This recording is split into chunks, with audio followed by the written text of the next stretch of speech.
Well, good afternoon. Our path to a strong recovery starts with creating opportunity for people.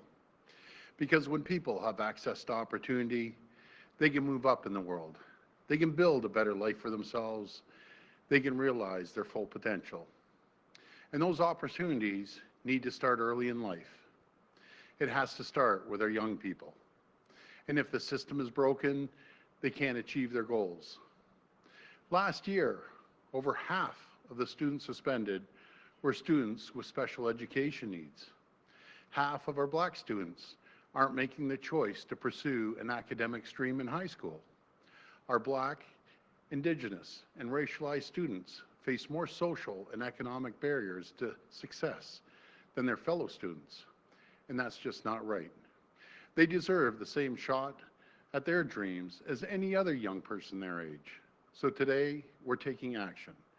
Today, we're bringing forward Ontario's new education equity strategy. We will reform suspensions for the primary grades, kindergarten to grade 3. We'll no longer suspend these very young students for non-serious offenses. And starting next year, we'll begin phasing out the practice of streaming for grade 9 students.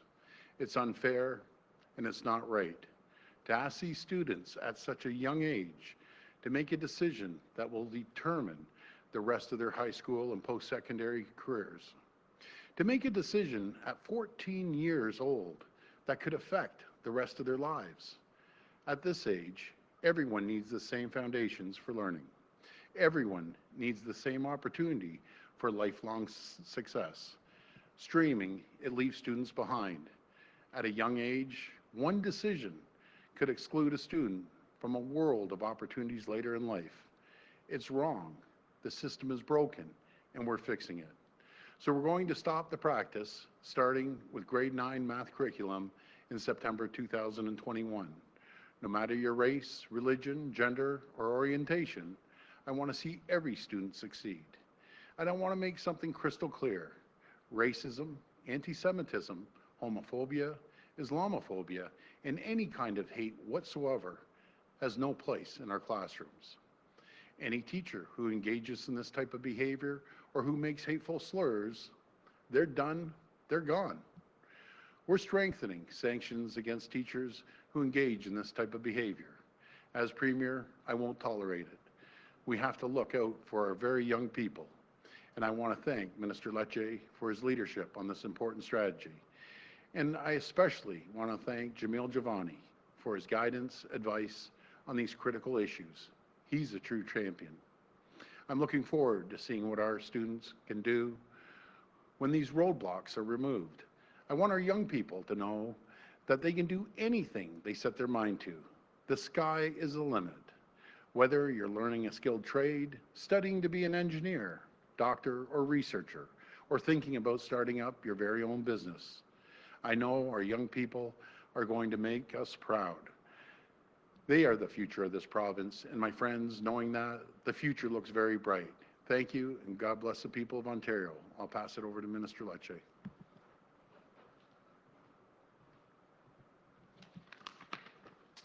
Well, thank you, Premier, and good afternoon. Today's an important day for many who have for generations felt ignored. 2 million students depend on our ability today to break down barriers to their success that impede their upward mobility and to break down those biases that exist within our society. The status quo is morally indefensible. The transformational change we're driving forward will embolden a generation of students to unleash their potential and to tear down the systemic barriers that hold them back. Nous allons libérer le plein potentiel de tous les élèves de l'Ontario. I have been moved by the stories of these kids and their parents. Whether they were told, they will amount to nothing. And these stories and the data that underscore the urgency for change today. In our largest school board, for example, in Toronto, Black students make up about 11% of the student population. However, they represent 34% of students receiving suspensions. Since 2014, overall suspension rates for students in junior kindergarten to grade 3 have increased. Over 40% of those suspensions were issued for discretionary reasons. We cannot allow this to continue. We're proposing to move forward in eliminating discretionary suspensions for students in kindergarten up to grade 3 starting this September. Now, of course, serious offenses would continue to face suspensions to keep staff and students safe. We're acting to ensure all young people can pursue ambitious career paths. Currently, students in grade 8, as the Premier noted, have to make a decision that affects their lives for decades. It's why our government is moving forward with the de-streaming of Ontario curriculum, beginning with the grade 9 math curriculum in September of 2021. The facts are clear. Students who are enrolled in applied courses are over 4 times less likely to graduate.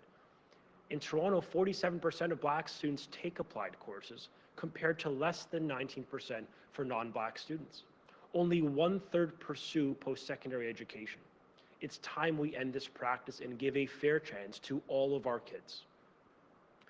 We've also heard from parents that Ontario's diverse student population must feel accepted in their schools. These families deserve accountability and justice for incidents of racist behavior in our classrooms. In battling racism and discrimination in our school system, we will hold staff accountable if you inflict trauma and hurt on these young kids' lives. These words live with them forever. And for that reason, we'll be working with the Ontario College of Teachers to strengthen sanctions for racist behavior and remarks within our classrooms. I also know we need to enhance mandatory training for our teachers and our education workers, and I know that they care deeply about this.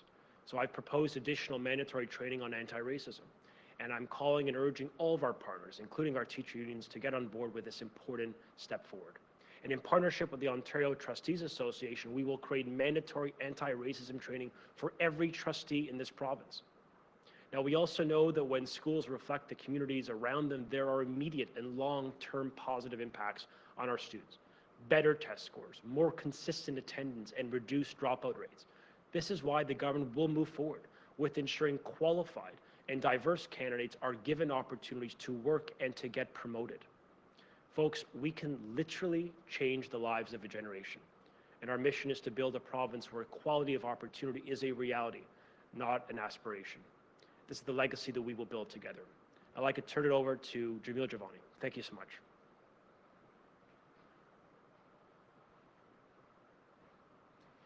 Thank you, Minister Lecce. I stand before you today as a person who was streamed by the public school system in this province when I was a teenager.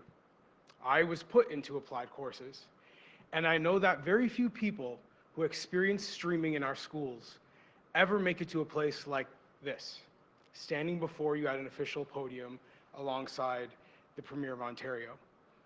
By the grace of God, I am here. I am grateful to be here to work with this government to make changes to our education system. I stand with those who had their futures limited by previous policies, and I'm committed to making a difference for the next generation. Today's announcement by Premier Ford and Minister Lecce is significant for numerous reasons. We are challenging Ontario's education establishment to become more student-centered.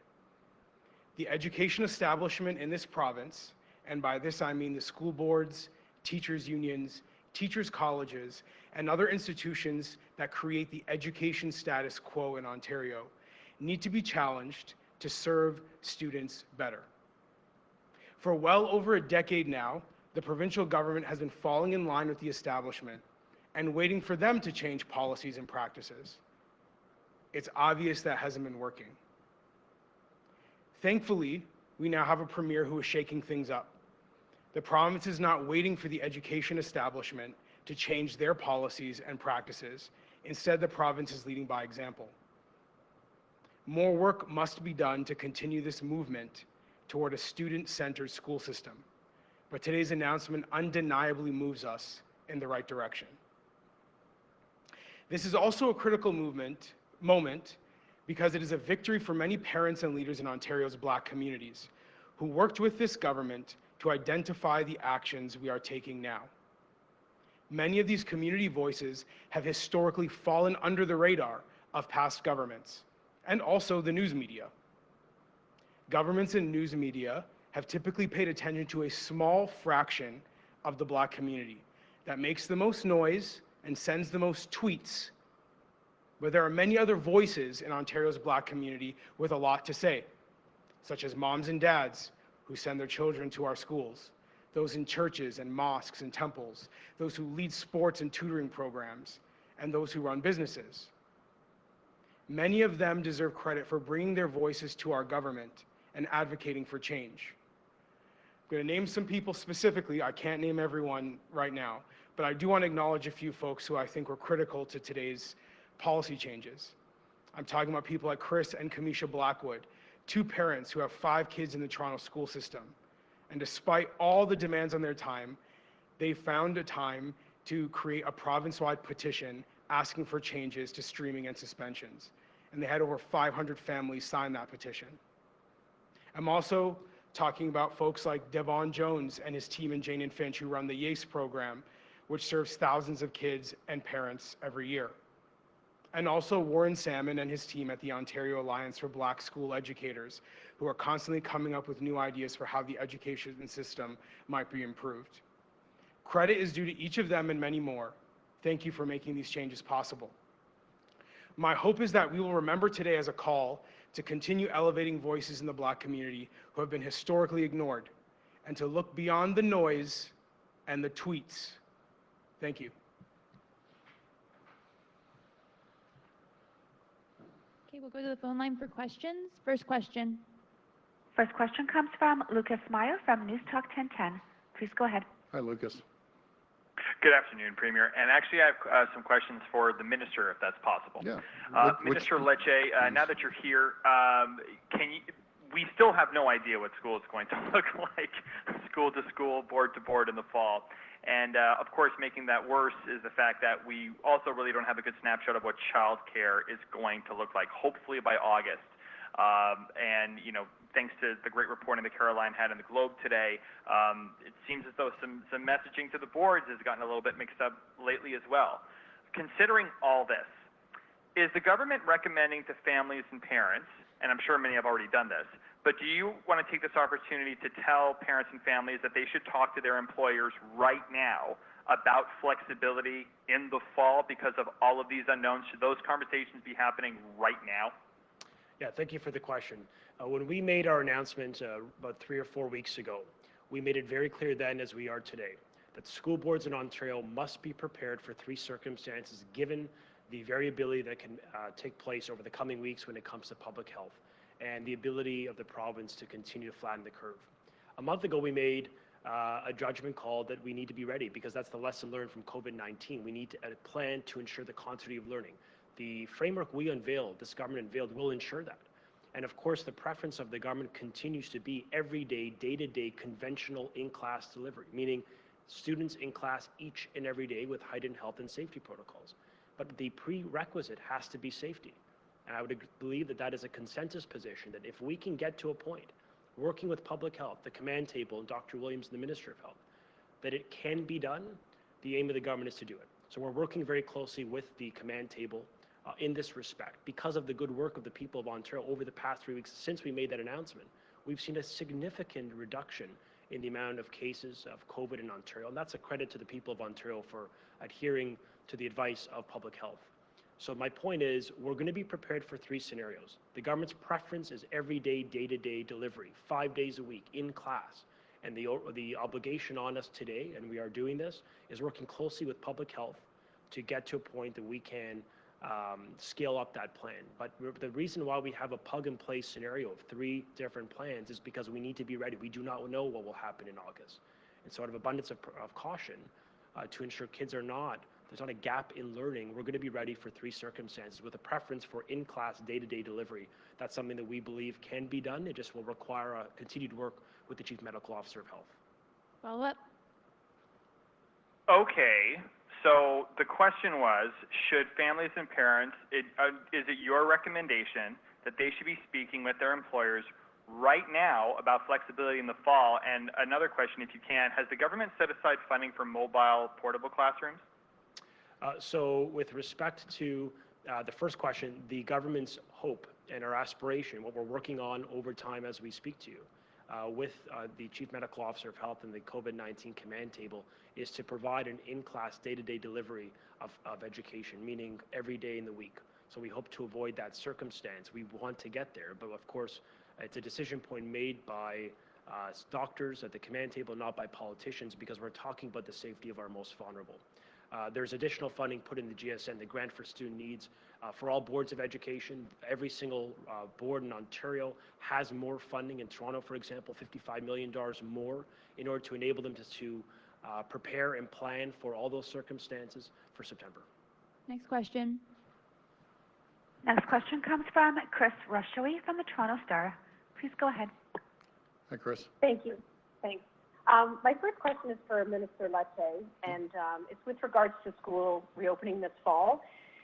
There's been a lot of concerns raised about working parents and how they're going to handle any scenario if kids are not in school full time. There's other jurisdictions, they're looking at extra classroom space in unused public buildings or commercial spaces, and I'm just wondering if Ontario is looking at any creative options for students to return full time or anything else that you're considering. Yeah, I mean, part of our aim is to get students back into class in a conventional setting. It's something that the government has always wanted. The prerequisite is safety. We're working with the command table on ensuring the health and safety protocols are robust, that gives confidence to parents that they could be safe. There's additional funding in place for cleaning, as you know, and staffing through the Support for Students Fund. And of course, we are working closely with boards of education and encourage them as well as they build out their plans in a localized manner to be innovative with options to deliver education. But we have confidence that we can get there, that we can get kids in class each and every day.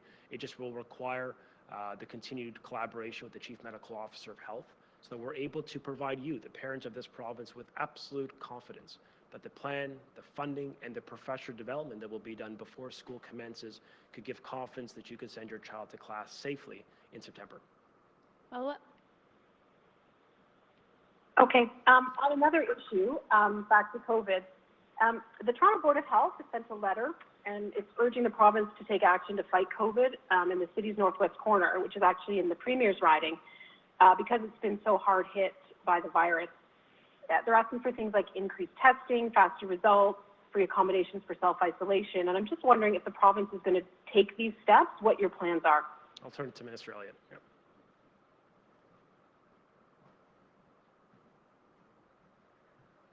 Well, one of the things that we did when we responded with our revision to our testing strategy was to be able to respond to areas that are in breakout.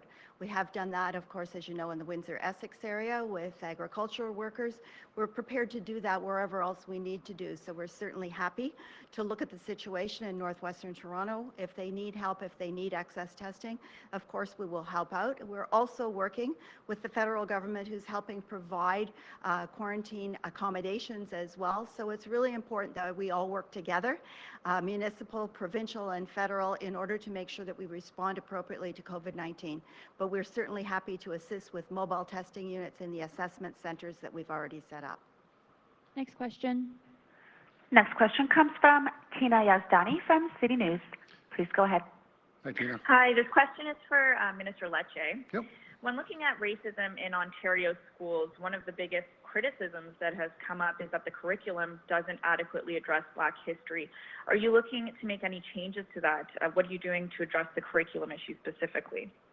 Yeah, thank you for the question. I know in grade 3, 6, and 9 within the curriculum, there are specific references to from a Black history perspective codified in the curriculum. I also know that in each and every grade, there is a anti-racism lens applied to the curriculum that's being provided. We have unveiled today a very important step forward to deal with racism within our schools, to deal with the racism that I believe manifests through sort of in our schools, within our communities, and our broader society. And so we have to do better in this respect. It's why we've brought forth a plan on suspensions, on streaming, on professional development, on diversifying our educators within our classrooms. And that, I think, is an important step. What it also allows us to do is build upon this action, because this is not a one-day event. We know that in order to change the hearts and minds of our population, to build a culture of inclusion and respect, it's going to take a lot of work. And that work is starting today in a very meaningful way. And so we're going to continue to work with, of course, the community advocate, with Jamil Jivani and others, to listen to that advice, to how we can better reflect the true diversity of our province within our curriculum, within our leadership of our schools, and within the broader province. Follow up. Thank you for that. And just to switch back to COVID-19 here, and maybe this is best for the health minister. Sure. We've heard from a nurse who still hasn't received pandemic pay, and now she's hearing the pay will only apply to the time she spends directly assessing COVID-19 patients. So the unit manager would have to determine what percentage of each shift the nurse spends interacting with COVID patients. We're wondering if this is a directive that's coming from the government, and was that the intention for the pay?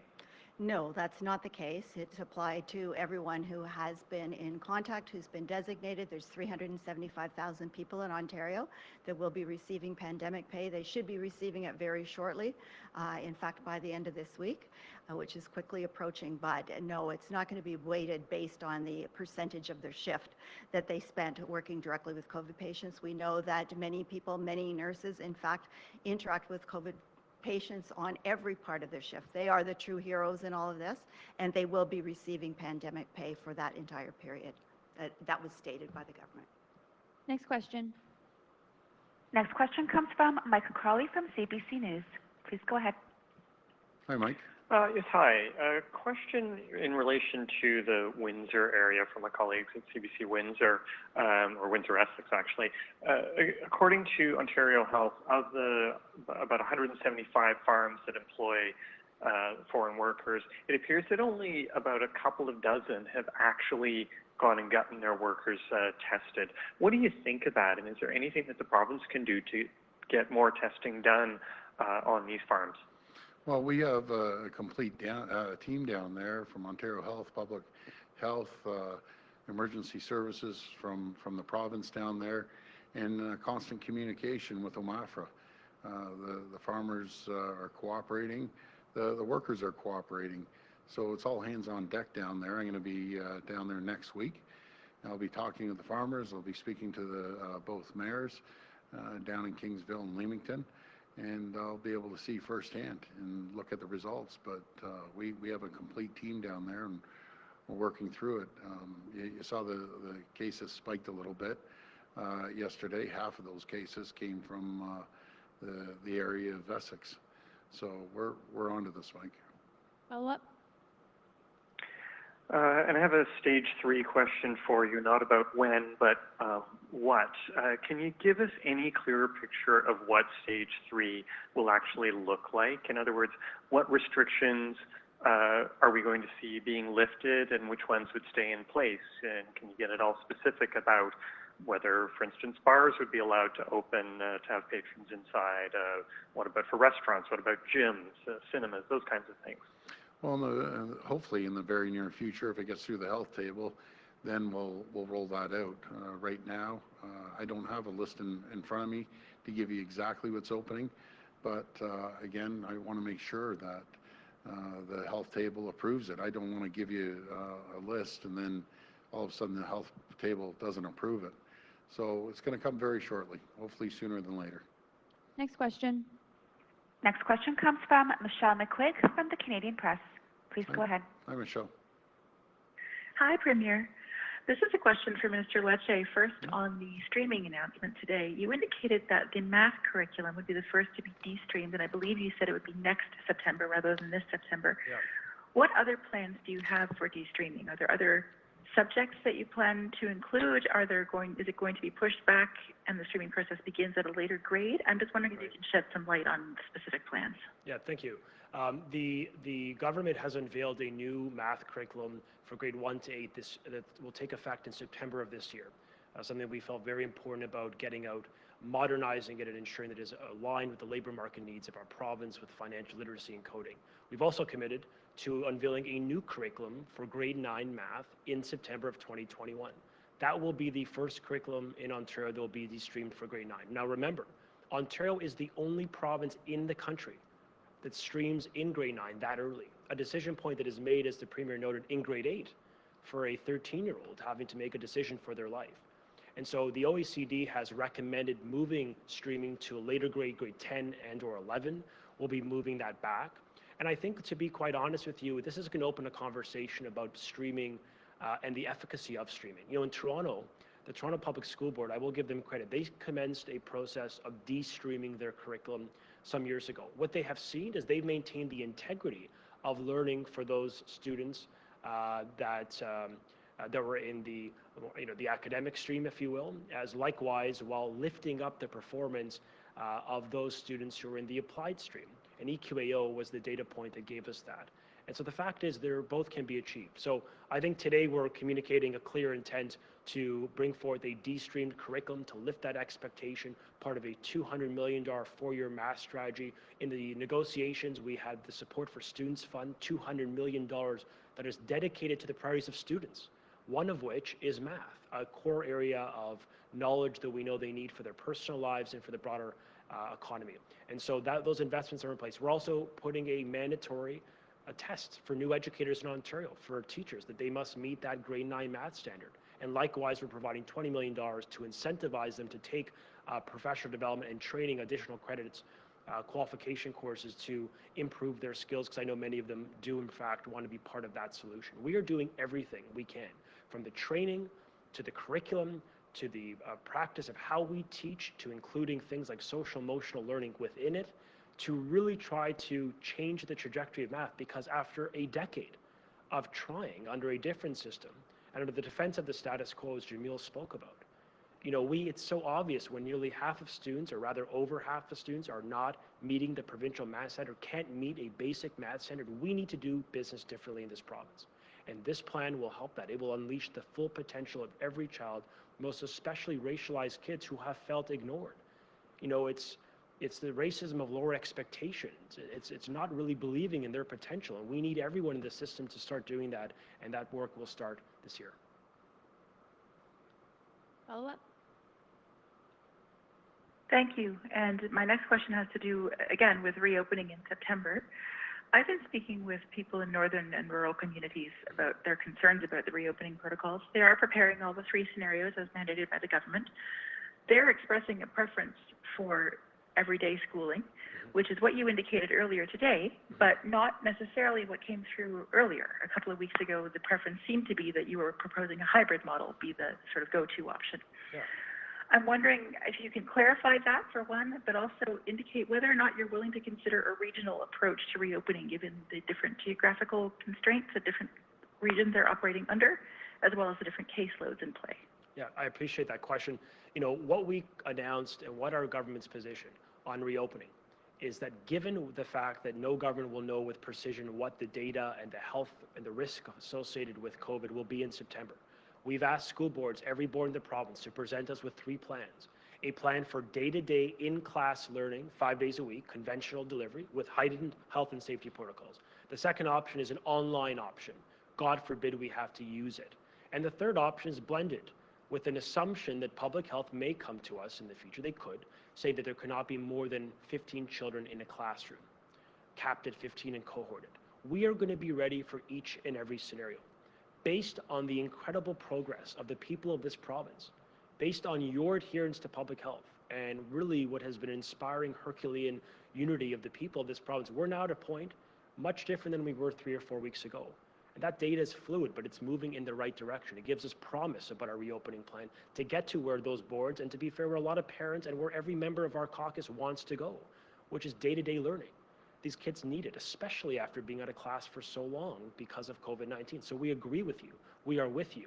The obligation now is to build a health protocol that gives confidence to everyone, our staff, our administration, and of course our kids and their parents, that we can do it safely. And that's why we're working so closely with the command table, with Dr. Williams, with the Deputy Premier and others, to build a protocol that works, that keeps kids safe. Okay, this will be last question. Last question comes from Travis Dhanraj from Global News. Please go ahead. Hi, Travis. Hi there, Premier. I've got 2 questions for Minister Lecce. Boy, thank you guys. You're giving me a break today. This is great. I'm going to have Lecce here every day. Okay, go ahead. Minister, will the government commit to hiring more educators so that students in this province can go back to school full-time in the fall? Well, the government has unveiled a plan to increase spending in every single school board in the province of Ontario. The Grant for Student Needs, which is the main vehicle for funding for school boards, is up over $730 million net this year for September.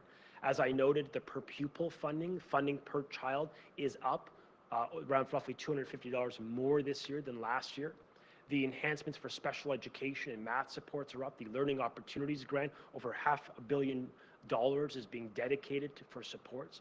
And remember, in the negotiation, as I noted, we got the Support for Students Fund concluded, which is a fund tailored for hiring of staff. But unlike the pre-existing fund, the Local Priorities Fund, this matches the priorities of parents who've overwhelmingly said they want to see more staffing, more presence of math educators, of special education mental health supports, and we agree. And that's why that program, that fund is actually tailored and narrowcasted for hiring specifically of those types of educators. And so, in some boards in the province, as you will know in Toronto and others, they've indicated that there's net hiring happening this September than last September. So the funding, we believe, is in place to enable a successful restart. From a research perspective, the greatest impact on a student is the quality of the educator. So while we agree, of course, with the merits of hiring staff, we have done that. There's $200 million set aside in that fund for that purpose, an increase overall to give boards that ability to hire more personnel should they need it, and many of them will, particularly in custodial staffing, where there's $100 million set aside to do just that, to hire upwards of 2,000 custodians should the province and the boards within it require that. But in addition to people, it also comes down to the quality of educator, and that's why we are investing in creating an element of standards. We're investing in more training, professional mandatory training, and we're providing $20 million within our $200 million four-year math strategy to incent them to take free, improved math courses so they could be better specialists in the areas of math, which is something that is important. And of course, there's additional funding going in, $10 million more for mental health to hire more psychologists, more psychotherapists, more social workers. And in the context of this announcement that we're making today, of that $10 million ancillary investment, new money, after this Premier doubled the mental health portfolio under the peak of Liberal spending as a proof positive that we care deeply about the wellness of these kids. $1 million of that $10 million is being dedicated to support racialized kids to really give them those supports. So there's more resources in place, there's more staffing in place, and we really do believe that will help schools reopen positively in a few short days. Follow-up? Okay, I didn't really hear a clear answer to the question, but I want to move on to another question that I have, and it is central, and it's a question that Lucas asked right off the top and that you've been asked repeatedly. As the Minister of Education, you said that you would give parents a single plan by the end of June, not 3 different plans. Is it not your job to provide clarity to taxpayers, some who are worried that they are going to lose their jobs or have to quit their jobs because of childcare responsibilities when it comes to school in the fall?